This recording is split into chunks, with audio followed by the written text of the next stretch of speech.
ನಂಬುದ್ರೆ ನಂಬಿ, ಬಿಟ್ರೆ ಬಿಡಿ.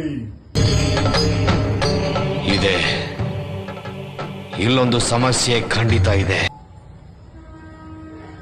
ಪಾಪಿಗಳು ಕಿಡ್ನಾಪ್ ಮಾಡಿ, ಅತ್ಯಾಚಾರ ಮಾಡಿ, ಕೊಲೆ ಮಾಡಿ ಮುಚ್ಚಾಕದಂತ ಆ ಹೆಣ್ಣು ಮಕ್ಕಳ ಆತ್ಮದ ಒಂದು ಆತ್ಮ ಇಲ್ಲಿ ಬರ್ಲಿ.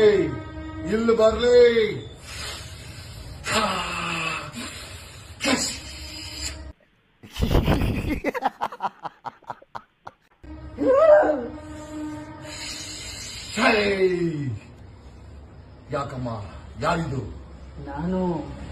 ನಾನು ಅಂದ್ರೆ ಅಲ್ಲಲ್ಲಲ್ಲಲ್ಲಲ್ಲ ಯಾರಿದು? ನಾನು ಹೆಸರು ಮಾತ್ರ ಹೇಳಲ್ಲ. ನನ್ಗಾಗಿರೋ ಅನ್ಯಾಯ ಯಾರಿಗೂ ಆಗ್ಬಾರ್ದು, ಅದಕ್ಕೆ ನಾನು ಒಬ್ಬಳೇ ಬಂದಿದ್ದೀನಿ ಅಂತ ಹೇಳಲ್ಲ. ನನ್ನ ಜೊತೆ ಸುಮಾರು ಜನ ಬಂದಿದ್ದಾರೆ.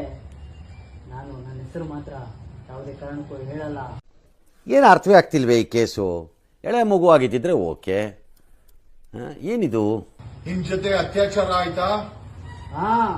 ಆಯ್ತು. ನಿನ್ ಜೊತೆ ಕಿಡ್ನಾಪ್ ಆಯ್ತಾ? ಆಯ್ತು. ನಿನ್ನ ಅವ್ರ ಆಳುಗಳು ಕೊಂದು ಸಾಯಿಸಿದ್ರ? ಸಾಯಿಸಿದ್ರು. ನಿನ್ನ ಇನ್ನೊಬ್ಬ ಮುಚ್ಚಾಕದ್ನ? ಸತ್ಯ. ಎಷ್ಟು ವರ್ಷ ಆಯ್ತು ನಿನ್ ಸತ್ತು? ನಾನು ಇವಾಗ ಸುಮಾರು ವರ್ಷಗಳಾಯ್ತು, ಆದ್ರೂ ಕೂಡ ನನಗೆ ನ್ಯಾಯ ಅನ್ನೋದು ಸಿಕ್ಕಿಲ್ಲ.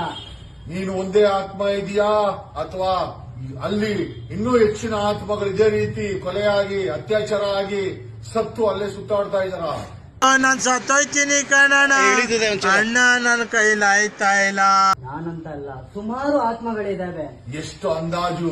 500, 100, 1000, ಲಕ್ಷಾಂತರ ಜನರಿದ್ದಾರೆ. ಜನರ ಆತ್ಮಗಳ. ಜನ ಅಂದ್ರೆ ಜೀವ ಇರಬೇಕು, ಆತ್ಮ ಅಂತಂದ್ರೆ ಕಣ್ಣಿಗೆ ಕಾಣದ್ದು, ಆದರೆ ನೊಂದ ಆ ಆತ್ಮ ಇದೆಯಾ ಅಲ್ಲಿ? ಇದೆ.